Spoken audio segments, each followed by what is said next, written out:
Hello मंडळी. तर ही फुलं कशी वाटली कमेंटमध्ये सांगा. ह्याला पण मीच बनवले आणि ना हे बनवायला फार माझ्या कमरेची वाट लागून गेली माहीत आहे. आणि हे पानं पण मीच बनवलेत. मी म्हणले की ह्या वेळेस चला नवऱ्याचे थोडेसे पैसे वाचूया आणि घरीच काहीतरी बनवूया, त्याच्यामुळं घर थोडं शोभून पण दिसेल. अजून काय मी बनवले ते तुम्हाला मी नंतर दाखवेल.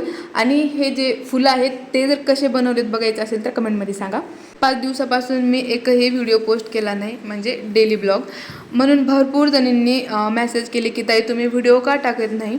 ऑल माय डार्लिंग्स, ज्या स्त्रिया माझे एवढे व्हिडिओ बघत आहेत आवडीनं आणि एवढे छान छान मेसेज करतात ना, खरंच ते बघून एवढं छान वाटते. मला व्हिडिओ बनवण्याची एनर्जी यायला लागल्या माहीत आहे तुमचे मेसेज बघून. असंच प्रेम असू द्या आणि जर काही चुकलं तर प्लीज सांगत जावा. तुम्हाला आणि तुमच्या परिवाराला दीपावलीच्या खूप खूप शुभेच्छा माझ्याकडून, ध्रुवीकडून आणि बच्चूकडून पण. मला किडनी स्टोनचा प्रॉब्लेम असल्यामुळं ना पोटात दुखत होतं आणि म्हणून मी व्हिडिओ बनवत नव्हते. कोणाला जर काही हॉस्पिटल किंवा परमनंट इलाज माहीत असेल तर कमेंटमध्ये नक्की सांगा. भेटूया नेक्स्ट व्हिडिओत. बाय.